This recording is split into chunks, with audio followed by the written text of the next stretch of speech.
Hello students, कैसे हैं आप लोग? बढ़िया।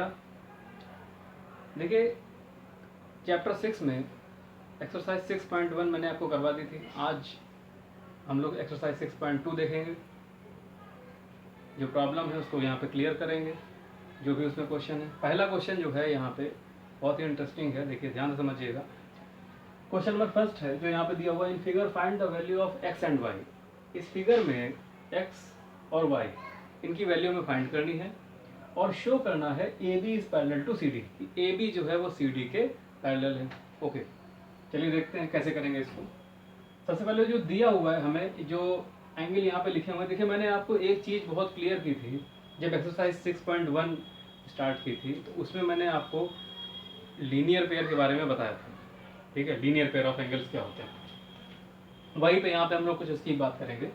देखिए यहाँ पे ये जो लाइन ये कट कर रही है, ट्रांसवर्स है, ए बी और सी डी को एक ट्रांसवर्स कट कर रहा है, और वो ट्रांसवर्स जैसे ही कट कर रहा है तो लाइन ए बी पे दो एंगल मिल रहे हैं। कौन कौन से? एक 50 डिग्री, एक एक्स है। तो लिख सकते हैं हम यहाँ से कि सिंस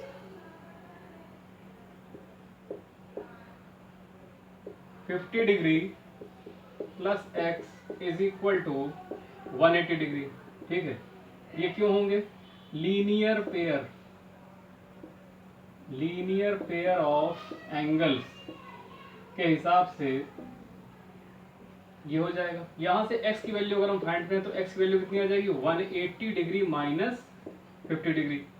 ओके, कितना मिलेगा हमको यहां से? 130 डिग्री। ये x की वैल्यू आ गई, ये x की वैल्यू आ गई। आपको x की वैल्यू फाइंड करनी थी। ओके, लीनियर पेयर से हमने निकाल लिया इसको सॉल्व करके। अब क्या करना है? एंगल y भी फाइंड करना है। तो एंगल y के सामने वाला जो एंगल है, नाउ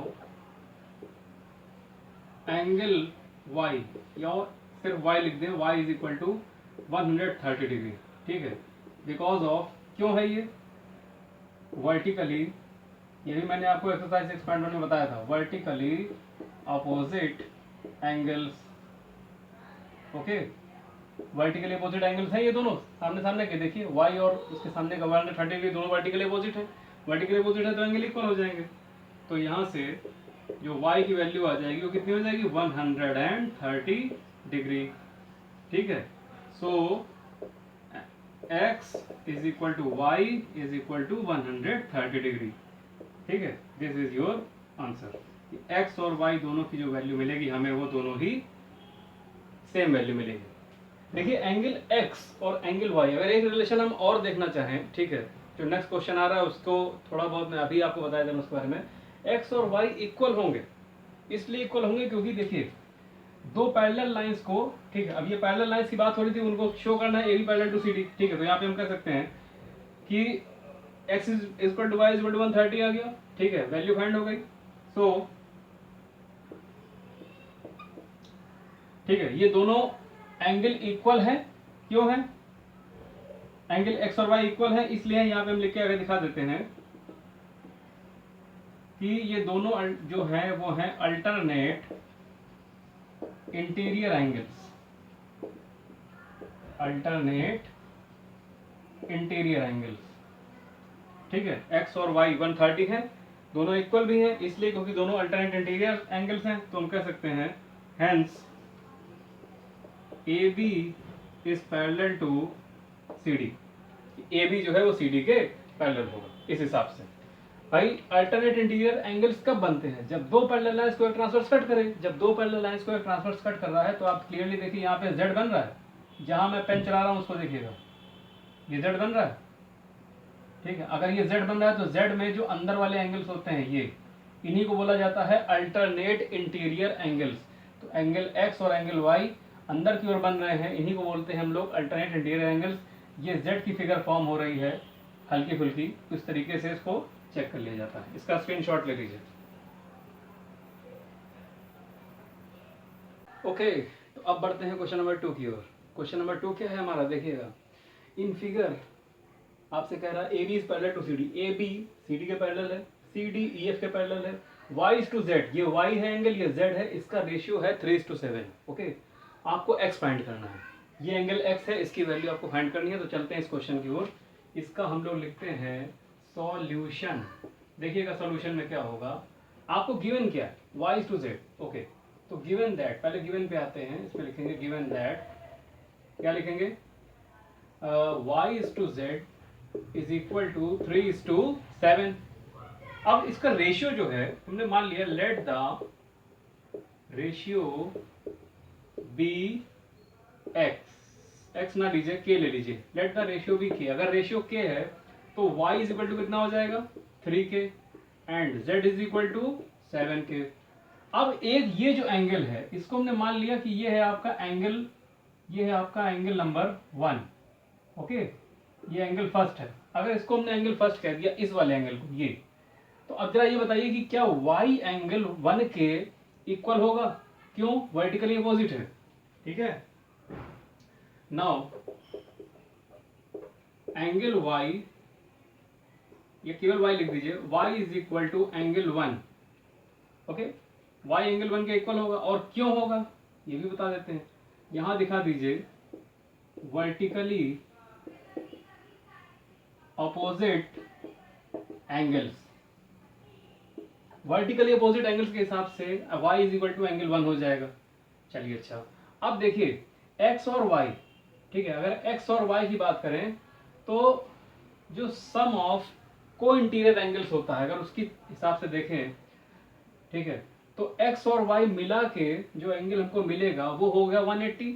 ठीक है, यहां से अगर हम एक चीज और गौर करें कि जो एंगल y है और एंगल z है, ओके, y एंगल 1 के इक्वल है और एंगल 1 एंगल z के इक्वल होगा, एंगल 1 और एंगल z का सम जो होगा 180 होगा। ठीक है, तो हम ये बात यहां से कह सकते हैं कि since angle 1 plus z is equal to 180, क्यों होगा, यहां पे एक चीज दिखा दीजिए, sum of co-interior angles. देखिए एक चीज बता दूं आपको, ये दो पैरेलल लाइंस एक दूसरे को कट करती हैं, तो जो एक ही साइड पे अंदर की ओर एंगल बनते हैं, सेम साइड पे जब अंदर की ओर दो एंगल बने होते हैं तो उन एंगल्स का सम 180 होता है। ठीक है, तो यहाँ पे एंगल 1 और एंगल z का जो सम होगा वो 180 होगा, तो उसको 180 लिख दिया। ओके, चलिए, अब एंगल z की वैल्यू कितनी है, 7k, और एंगल 1 की वैल्यू कितनी है, 3k। क्यों सर जी, इसलिए 3k क्योंकि y एंगल 1 के इक्वल है, तो y एंगल 1 के इक्वल, y की वैल्यू कितनी है, 3k, और z की कितनी है, 7k, तो y की वैल्यू यहाँ रखेंगे, तो ये हो जाएगा 3k plus 7k is equal to 180 degree. तो ये कितना हो जाएगा, 10k is equal to 180 degree, then k is equal to 180 degree upon 10। Cancel करिए, कितना आ जाएगा, k की वैल्यू 18, k की वैल्यू 18 आ गई। अगर k की वैल्यू 18 आ गई तो फिर हम कह सकते हैं, सो y की वैल्यू कितनी हो जाएगी, 3। ये 18 डिग्री जो आया है इसको हम y is equal to 3k, 3 into 18 करेंगे तो ये हो जाएगा 18 3 का 54 डिग्री, और इसमें करेंगे तो हो जाएगा 18 7 जा 126 डिग्री। ओके, अब x एंगल z के इक्वल है अल्टरनेट इंटीरियर एंगल्स के हिसाब से, तो x की वैल्यू कितनी हो जाएगी यहाँ से, 126 डिग्री। मैंने बताया यहाँ पे कि देखिए एंगल x एंगल z के इक्वल होगा, क्यों होगा, इसलिए होगा क्योंकि अल्टरनेट इंटीरियर एंगल्स बन रहे हैं। देखिए ये z बन रहा है यहाँ पे इस तरीके से, ये z की फॉर्मेशन है, z का फिगर आ रहा है, तो इनके अंदर वाले जो एंगल होते हैं उनका सम, या ये कह सकते हैं कि वो दोनों आपस में एंगल जो होंगे वो इक्वल होंगे, तो x z के इक्वल होगा, इसलिए यहाँ पे z की वैल्यू 126 है, तो x की वैल्यू भी 126 डिग्री हो जाएगी। इसका स्क्रीनशॉट ले लीजिए।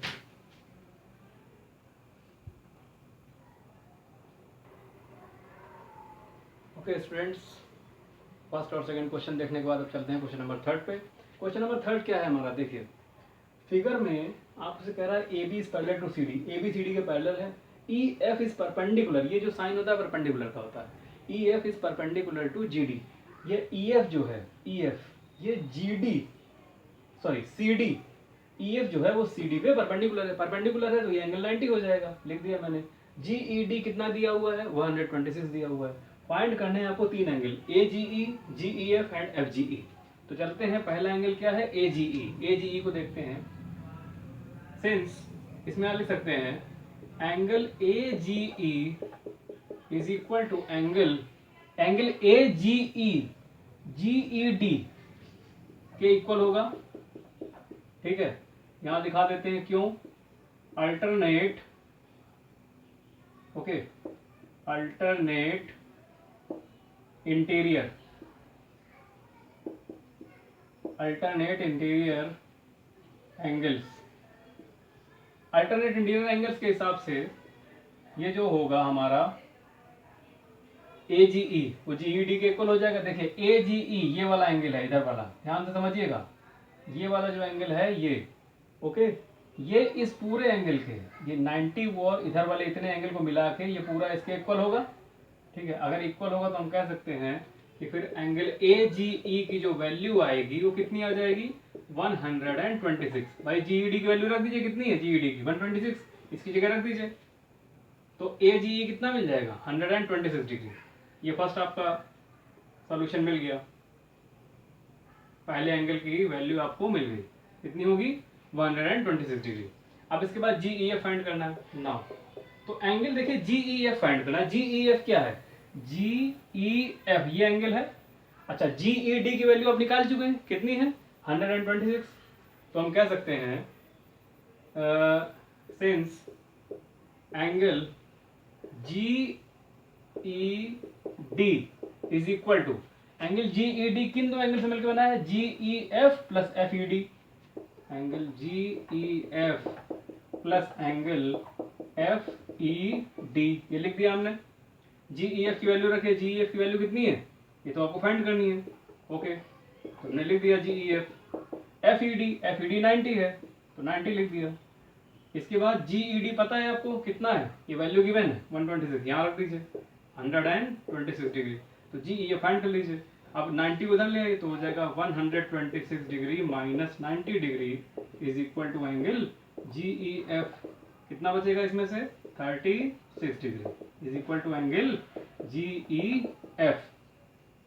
ठीक है, इसके बाद GEF फाइंड करना है तो हम GEF कह सकते हैं, और angle GEF is equal to 36 degree. तो ये आपकी GEF, एंगल GEF की वैल्यू आपको मिल गई। अब इसके बाद कौन सा एंगल है, एंगल FGE। एंगल FGE कौन सा एंगल बनेगा, FGE ये एंगल मिलेगा। देखिए FGE के लिए हम करेंगे क्या, इसमें बहुत ध्यान समझिएगा, इसको बहुत ध्यान से समझिएगा। FGE आपको एंगल AGE पता है कितना निकला था, 126 निकला था। तो हम लिख सकते हैं since angle AGE plus angle AGE और FGE मिला के कितना होगा, 180 होगा बेटा, 180 होगा। क्यों होगा, देखिए स्ट्रेट लाइन है AFB, इस पे एक एंगल इधर से मिल रहा है आपको, ये वाला 126 है, ये वाला FGE फाइंड करना है, ओके, और दोनों का सम होता कितना है, 180 होता है लीनियर पेयर ऑफ एंगल्स के हिसाब से। तो वो मैं नहीं लिख रहा हूँ आगे, उसको आप लिख लीजिएगा कि ये सम 180 है, क्यों, because of linear pair of angles. तो AGE कितना है, 126 यहाँ पे रख दीजिए, plus angle FGE is equal to 180 degree. तो एंगल FGE की वैल्यू कितनी आ जाएगी, यहाँ से माइनस कर दीजिए, 180 डिग्री माइनस 126 डिग्री, ओके, चलिए माइनस करते हैं, तो कितना मिल जाएगा यहाँ से आपको, 54 डिग्री। ये क्या आ गया, ये एंगल FGE की वैल्यू आपको मिल गई, 54 डिग्री, ओके। तो ये तीनों आंसर आपके हो गए, पहला एंगल 126, दूसरा GEF 36 डिग्री और तीसरा FGE 54 डिग्री। तीन आंसर, तीन चीजें पूछी गई थी, तीनों आंसर आपके सामने है, ओके। इसका स्क्रीनशॉट ले लीजिए।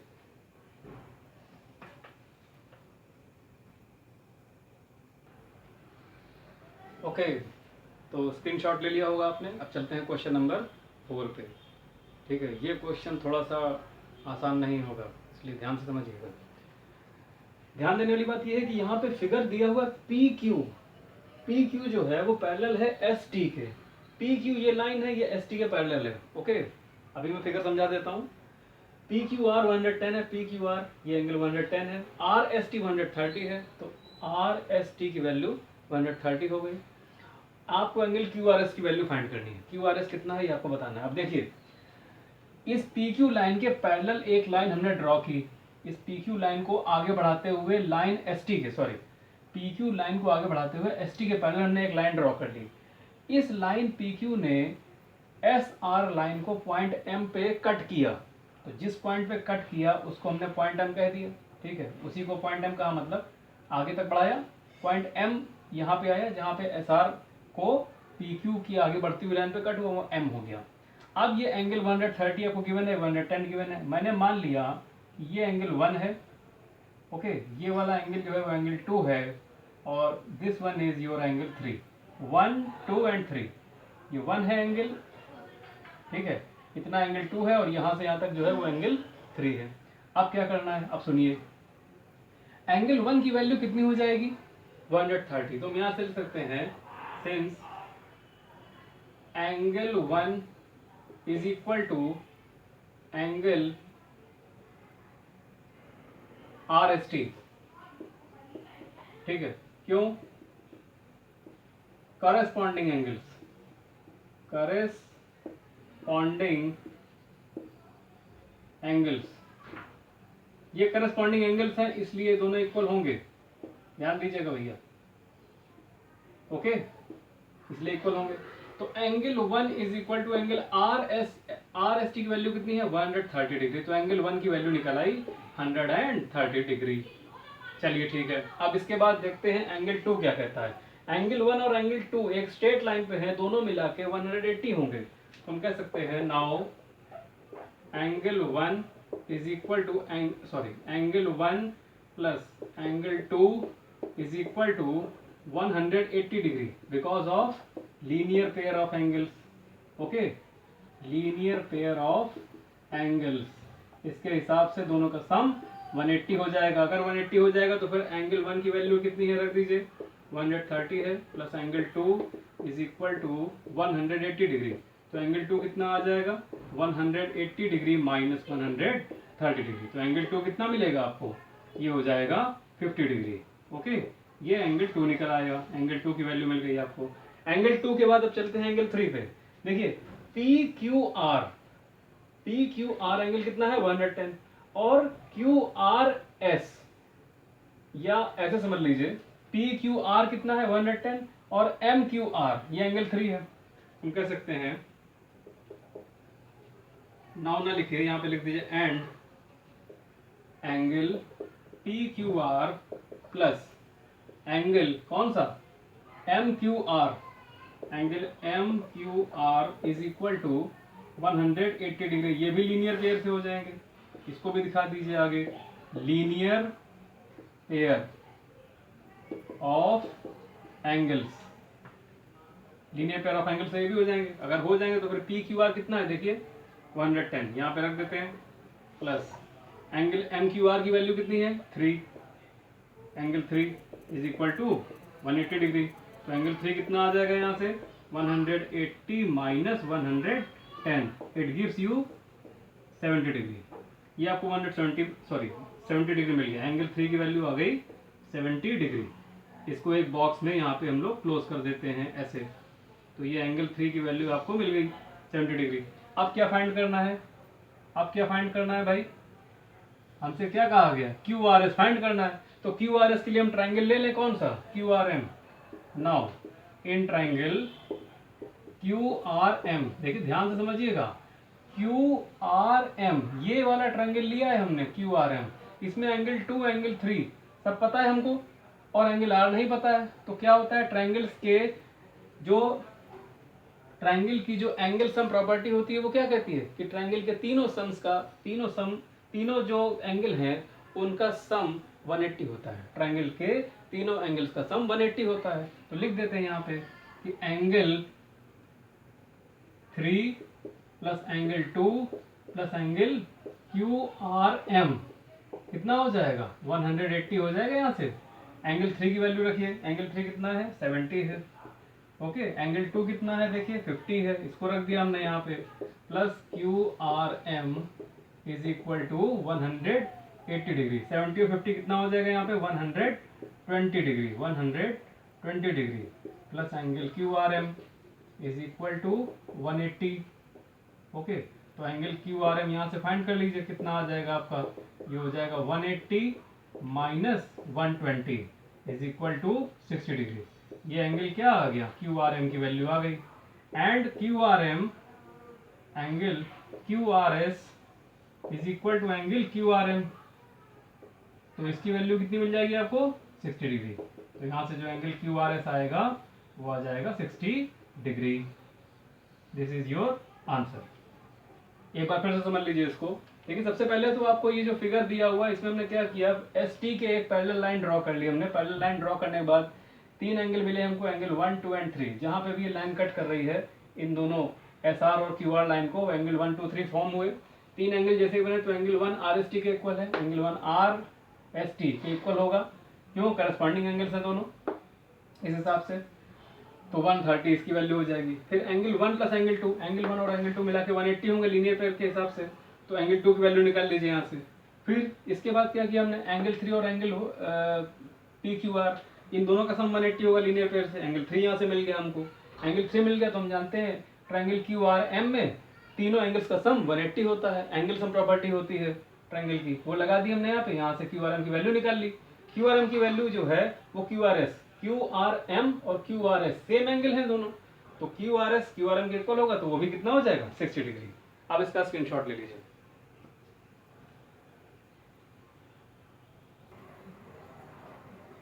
ओके, पिछले क्वेश्चन का स्क्रीनशॉट आप लोगों ने ले लिया होगा। अब चलते हैं क्वेश्चन नंबर 5 पे। क्वेश्चन नंबर 5 क्या कहता है, देखिएगा।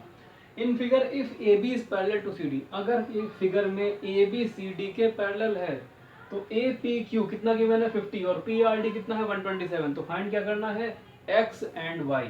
देखिए ये है ए पी क्यू, ये 50 डिग्री है, और पी आर डी ये पॉइंट डी है, थोड़ा सा दूर बना देते हैं इसको, समझ में आ जाएगा।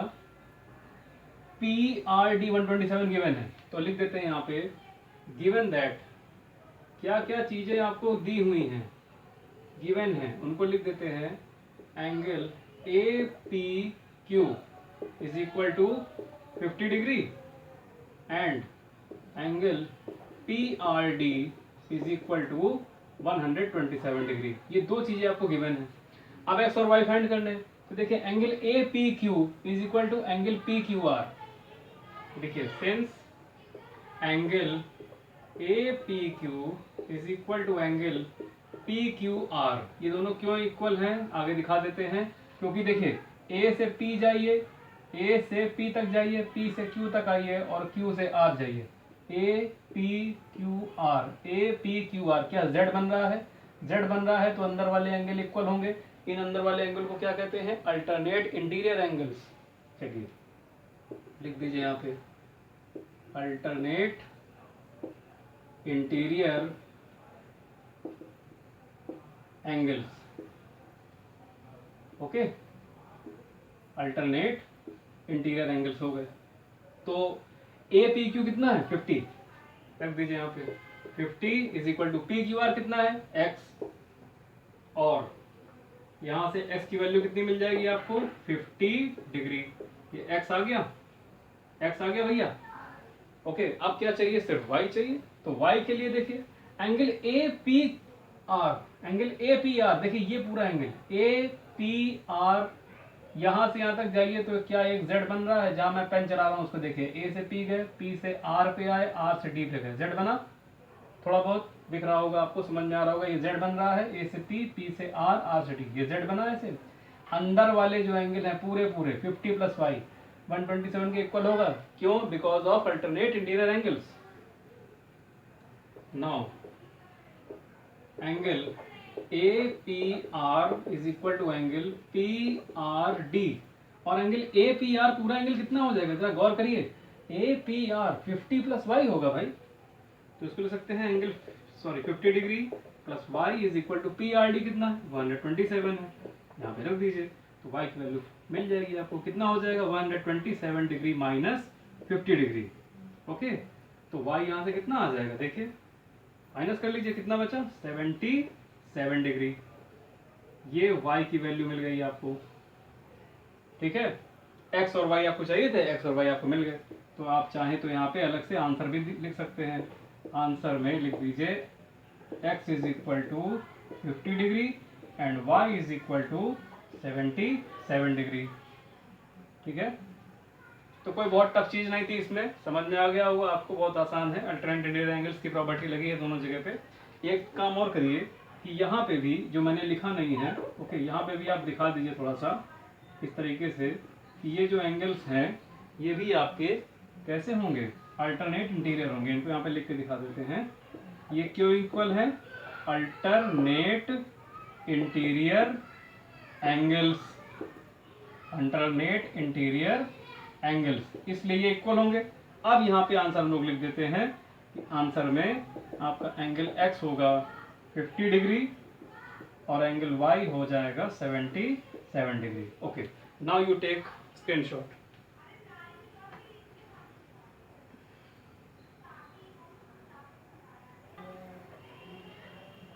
ओके, फिफ्थ क्वेश्चन का स्क्रीनशॉट उम्मीद है आप लोगों ने ले लिया होगा। अब चलते हैं क्वेश्चन नंबर 6 पे। ये लास्ट क्वेश्चन है इस एक्सरसाइज का और मोस्ट इंपॉर्टेंट है, बहुत ध्यान से समझिएगा, कहीं जाइएगा नहीं। तो चलते हैं क्वेश्चन की तरफ। लिखा हुआ है in figure PQ and RS are two mirrors. PQRS ये दो मिरर हैं, ठीक है, शीशे रखे हुए हैं आमने सामने, पैरेलल टू ईच अदर, एक दूसरे के पैरेलल हैं। एंड इंसिडेंट रे AB, ये रे AB है, देखिए रे AB स्ट्राइक की, टकराई कहाँ पे, पॉइंट B पे, ठीक है, PQ के पॉइंट B पे स्ट्राइक होती है मिरर PQ पे at point B। The reflected ray moves along the path BC। जो रिफ्लेक्टेड रे, अब भाई मिरर है, रिफ्लेक्शन होगा, ठीक है, टकराएगी वापस जाएगी रे, तो टकराई और वापस गई, रिफ्लेक्ट हुई, ठीक। रिफ्लेक्शन कहाँ से हुआ, पॉइंट B से। तो अब ये पॉइंट B से आगे बढ़ी और पाथ BC के अलोंग ये इस रे ने मूव किया। इसके बाद मिरर RS के पॉइंट C पे टकराती है और पॉइंट C पे टकराने के बाद फिर से रिफ्लेक्शन होता है और CD के अलोंग चली जाती है। तो प्रूव करना है हमें कि AB और CD पैरेलल हैं। ये लिखा है prove that AB parallel to CD, ये प्रूव करना है। चलते हैं क्वेश्चन की तरफ। यहाँ पे मैंने कुछ कंस्ट्रक्शन किया है। पॉइंट B से मैंने एक इमेजिनरी लाइन ड्रॉ की। देखिए, जब भी कोई लाइट रे किसी पॉइंट पे इंसिडेंट होती है, खासतौर से मिरर के पॉइंट पे जब इंसिडेंट होती है, तो वहां पे तुरंत एक नॉर्मल आ जाता है। इस नॉर्मल को एक इमेजिनरी लाइन कहते हैं। ओके, तो ये एक इमेजिनरी लाइन है जिसको नॉर्मल भी कहा जाता है, लेकिन मैं यहाँ इमेजिनरी लाइन ही कह रहा हूँ। यहाँ पे भी आएगा, यहाँ पे भी, दोनों जगह पे आएगा। इसको हमने मान लिया ये एंगल नंबर 1 है, ये एंगल नंबर 2 है, इधर वाला आपका एंगल नंबर 3 है और ये हो गया आपका एंगल नंबर 4। अब देखिए सोल्यूशन में angle 1 is equal to angle 2, ठीक है।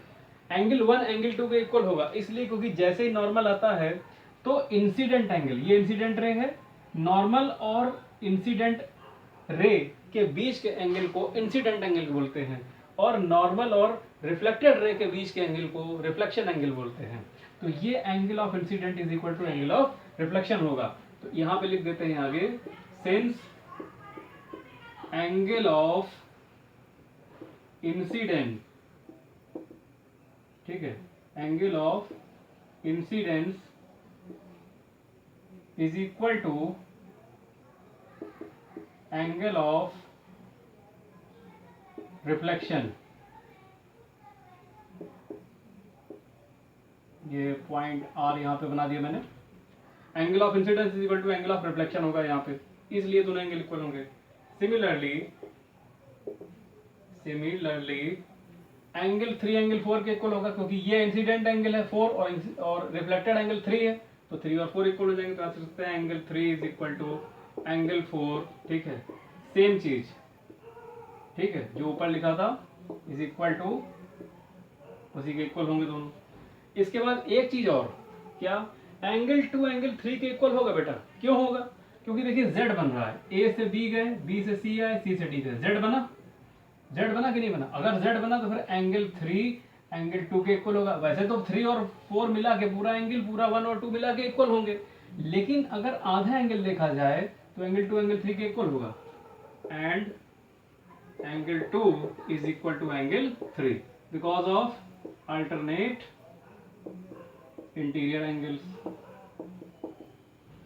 अल्टरनेट इंटीरियर एंगल्स इस हिसाब से इक्वल होंगे। अब इसको हम कह देते हैं कि ये है हमारी इक्वेशन नंबर 1 और ये है इक्वेशन नंबर 2 और इसको मान लिया इक्वेशन नंबर 3। तीनों इक्वेशन को ऐड कर दीजिए, तो लिख देंगे यहाँ पे एडिंग इक्वेशन 1, 2 एंड 3, तीनों को ऐड कर लीजिए। तो लेफ्ट वाली ऐड होंगी, राइट वाली साइड ऐड होंगी, तो हो जाएगा यहाँ से angle 1 plus angle 3 plus angle 2 is equal to angle 2 plus angle 4 plus angle 3। इधर वाले तीनों प्लस प्लस करके लिख दिए, इधर वाले तीनों प्लस प्लस करके लिख दिए। अब देखिए 2 यहाँ भी है, 2 इधर भी है। इक्वल के सेम साइड, इक्वल के दोनों साइड अगर सेम चीजें लिखी हैं, सेम साइन है, तो कैंसिल हो जाते हैं। इसलिए एंगल 3 से एंगल 3 भी कैंसिल हो जाएगा। तो यहाँ से क्या मिलेगा हमें, angle 1 is equal to angle 4। Okay, और अगर दोनों तरफ 2 से मल्टीप्लाई कर दें, multiplying by 2 on both sides.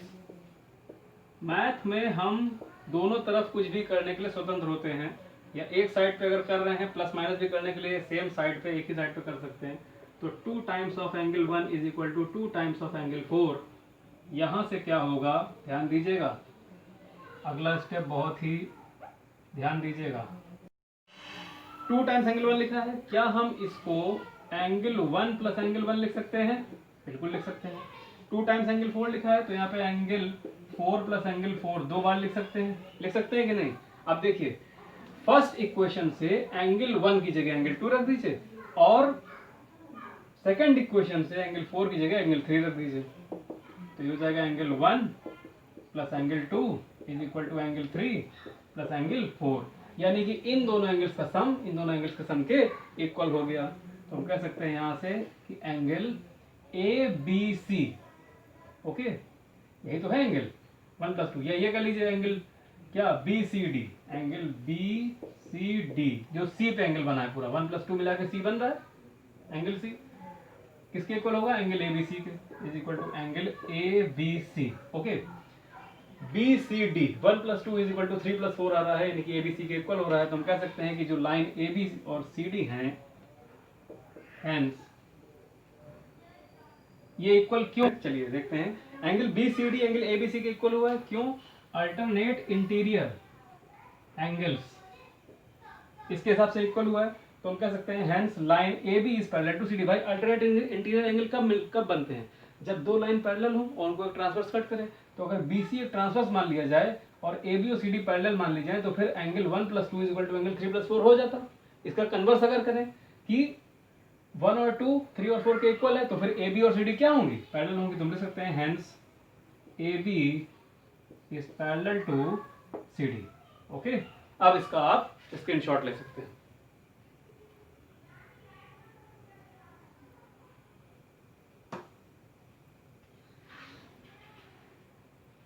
तो चलिए, मैं उम्मीद करता हूं कि आपने इसका स्क्रीनशॉट ले लिया होगा। ये आपकी एक्सरसाइज नंबर 6.2 ओवर हो गई है, ख़त्म हो गई है। इस वीडियो को लाइक कीजिएगा, चैनल को सब्सक्राइब कीजिएगा, शेयर कीजिएगा। अगर आपको ये वीडियो पसंद आई हो तो ज़्यादा से ज़्यादा इसको सब्सक्राइब कीजिएगा और शेयर कीजिएगा। Okay, that's all for today. Thank you class.